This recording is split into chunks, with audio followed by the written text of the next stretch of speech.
साथियों आप सभी के लिए डेली अखबार के माध्यम से जो भी न्यूज़ शिक्षा विभाग से प्रकाशित की जाती है उसे मैं डेली लेकर के उपस्थित होता हूं और आप सभी देखते भी होंगे कि सुबह सुबह आप सभी को मिल जाता होगा। और कोई भी चैनल आप सभी को डेली देगा कि नहीं देगा उसका तो मैं ठेका नहीं ले रखा हूं, लेकिन मैं आप सभी को डेली देता हूं।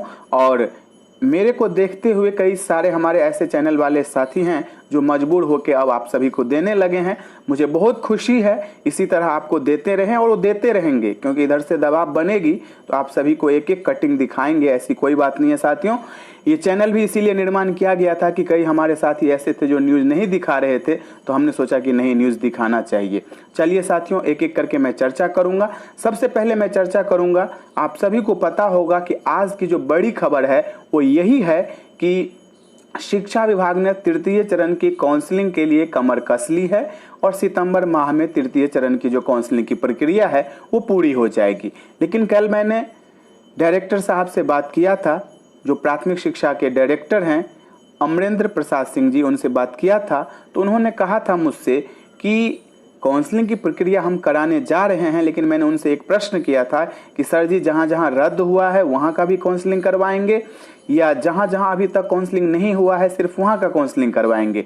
तो उन्होंने एक बात मुझे बताया कि ये तृतीय चरण की काउंसलिंग की प्रक्रिया नहीं है, ये द्वितीय चरण में जो नियोजन इकाई रह गया था काउंसलिंग करवाने से वंचित, उन सभी नियोजन इकाई को इस काउंसलिंग में भाग लेना है। और जहां जहां पर रद्द भी हुआ था, यदि उनके साथ मतलब सब कुछ ठीक है, यदि वो तैयार हैं काउंसलिंग करवाने के लिए, तो वहां पर भी काउंसलिंग होगा, उनका कहना ये था साथियों। तो अब यहाँ पर बात ये आती है कि 94,000 शिक्षक बहाली अक्टूबर तक पूरी हो जाएगी।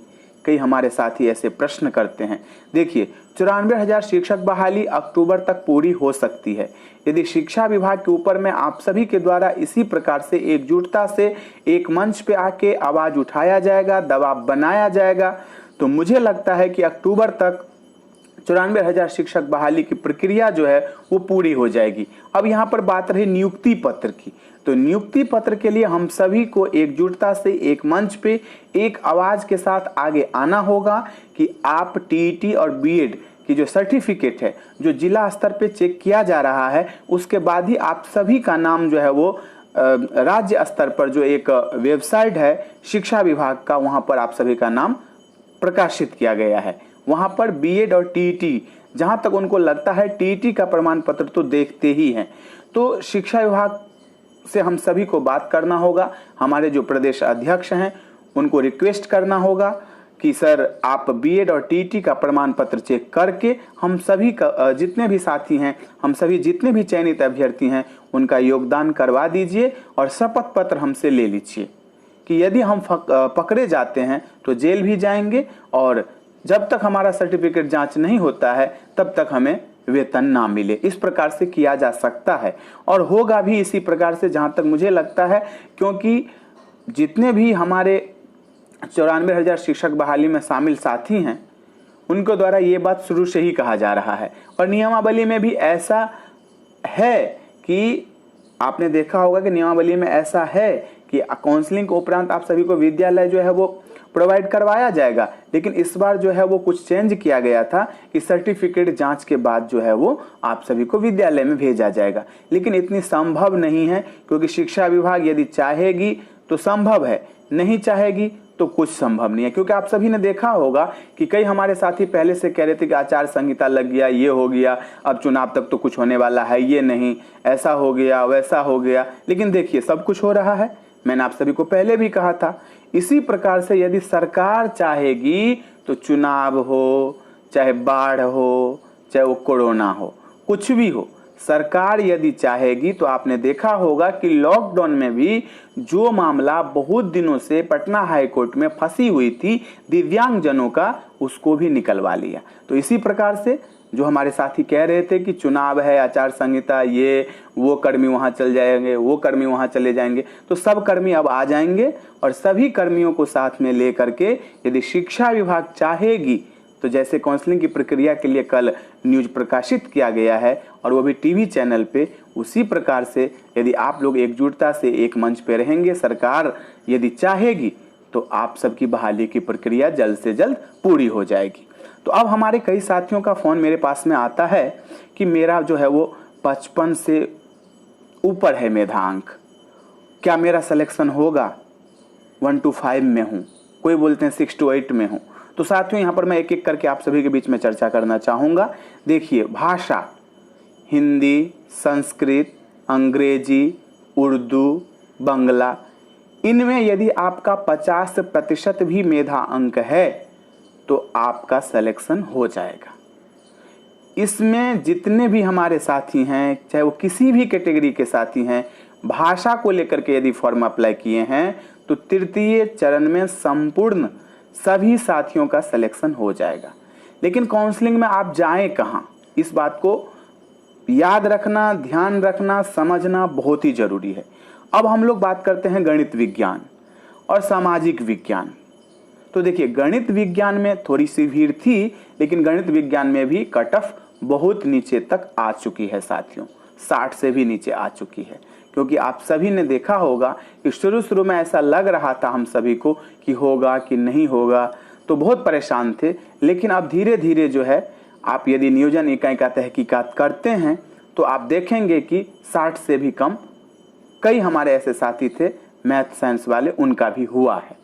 अब यहाँ पर सामाजिक विज्ञान की बात करता हूँ। सामाजिक विज्ञान में बहुत हाई कट ऑफ था, लेकिन उसके बावजूद भी सामाजिक विज्ञान के बहुत हमारे ऐसे साथी हैं जो 1 to 5 में चले गए हैं। और अभी फिर से मैं उनसे निवेदन करूंगा, यदि आपका 1 to 5 में हो रहा है तो आप चले जाइए, क्योंकि यहाँ पर कुछ हमारे ऐसे साथी हैं जो सिर्फ 6 to 8 सामाजिक विज्ञान ही फॉर्म अप्लाई कर रखे हैं, उनके पास में कोई ऑप्शन ही नहीं है।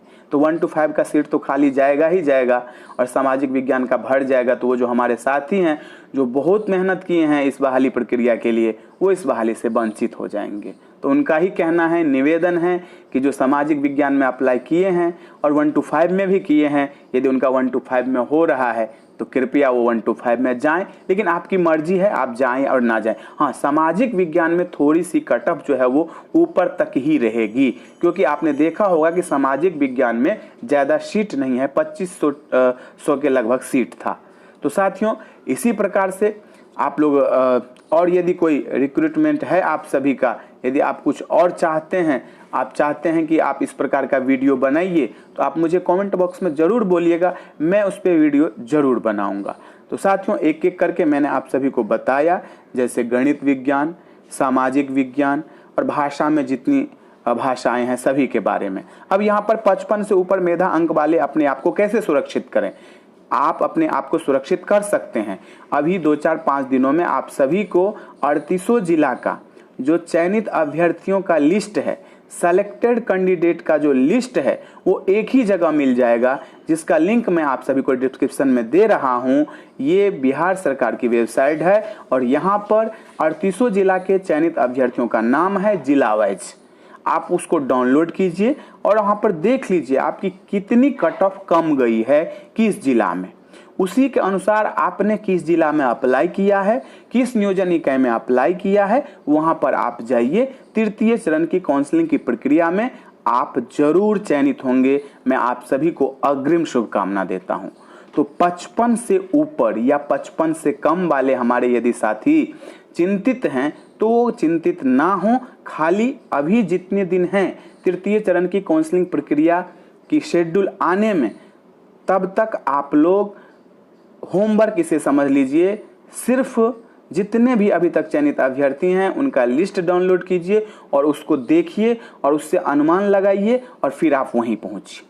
आपका निश्चित ही होगा साथियों, ये मैं आप सभी को विश्वास दिलाता हूं, क्योंकि ऐसे करके पहले भी हमारे साथी जब बहुत भीड़ थी तब भी वहां पर पहुंचे थे, तो उसके बाद वहां पर कोई भी नहीं आया। तो इसी प्रकार से आप लोग भी कीजिए। हाँ, यहाँ पर एक बात बहुत महत्वपूर्ण है, खास करके बीसी कैटेगरी को लेकर के। बीसी कैटेगरी में बहुत भीड़ है। बीसी कैटेगरी के हमारे बहुत साथी हैं जो अभी भी मुझे फ़ोन करते हैं कि मेरा 67 मेधा अंक है, मेरा 68 मेधा अंक है, लेकिन अभी तक मैं चयनित नहीं हुआ हूँ। तो बीसी कैटेगरी के जो हमारे साथी हैं उनसे निवेदन करूँगा कि आप थोड़ा सा ज़्यादा से ज़्यादा जो है वो मेरिट लिस्ट को देख लीजिए।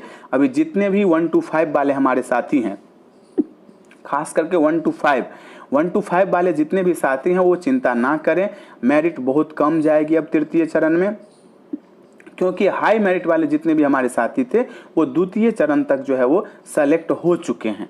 तो अब सिर्फ आपको क्या करना है, तहकीकात करना है। तहकीकात करके आपको जाना है और वहीं जाना है। देखिए जिला में जाना है, जिस जिला में आपने ज़्यादा फॉर्म अप्लाई किया था। अब तो वहाँ पर ऐसा नहीं है, क्योंकि बहुत जगह काउंसलिंग हो गया है। बहुत ऐसे कम जिला है जहाँ पर जो है थोड़ी सी ज़्यादा सीट भी है और थोड़ी सी ज़्यादा नियोजन इकाई है काउंसलिंग करवाने के लिए। तो जहाँ पर ज़्यादा ऑप्शन होगा वहाँ पर जाना जो है वो आप सभी के लिए अच्छा रहेगा। लेकिन जहाँ पर 1-2 सीट है तो वहाँ पर कोई पहुँचता ही नहीं है, तो वहाँ पर भी अपने जो भी आपके रिश्तेदार हों या अपने भाई हों या आपके मित्र हों उनको वहाँ पर भी बिठाइए और वहाँ पर भी आप ध्यान आकर्षण अपने आप को कीजिए और दूसरों को भी करवाइए कि वो सीट कहीं खाली ना रह जाए। इसलिए आप उस पर भी ध्यान रखिए और इस पर भी ध्यान रखिए। दोनों जगह यदि आप ध्यान रखेंगे तो मुझे लगता है कि आप सभी जरूर सेलेक्ट होंगे साथियों। अब यहाँ पर एक प्रश्न और है, वो भी आप सभी के बीच में मैं दिखाना चाहूँगा। कम मेधा अंक वाले इस प्रकार चयनित होंगे। देखिए कम मेधा अंक वाले पहले क्या करेंगे, तो जितने भी बिहार सरकार के वेबसाइट पे चयनित अभ्यर्थियों की लिस्ट है उसको तहकीकात कर ले अपने विषय के अकॉर्डिंग, और उसके बाद अपना स्थान जो है वो लिखते जाएं कि मैं यहाँ पर जाऊँगा तो मेरा सिलेक्शन हो जाएगा। और एक बात और ध्यान रखिएगा कि कहाँ कहाँ पर अभी बाकी है काउंसलिंग, ये तो आप सभी ने तहकीकात कर ही लिया होगा।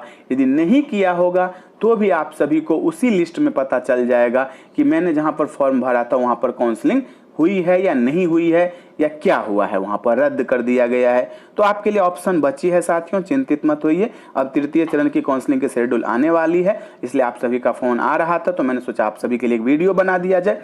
आप चैनल को सब्सक्राइब करके एकजुटता का परिचय जरूर दीजिएगा। पल पल की खबर आप सभी को देता हूं और देता रहूंगा और दूसरों को भी मजबूर करूंगा कि आपको खबर दिखाएं, क्योंकि पहले नहीं दिखाया जाता था, कभी कभी दिखाया जाता था। तो चलिए साथियों अभी के लिए इतना ही, फिर मिलते हैं अगले वीडियो में। धन्यवाद साथियों।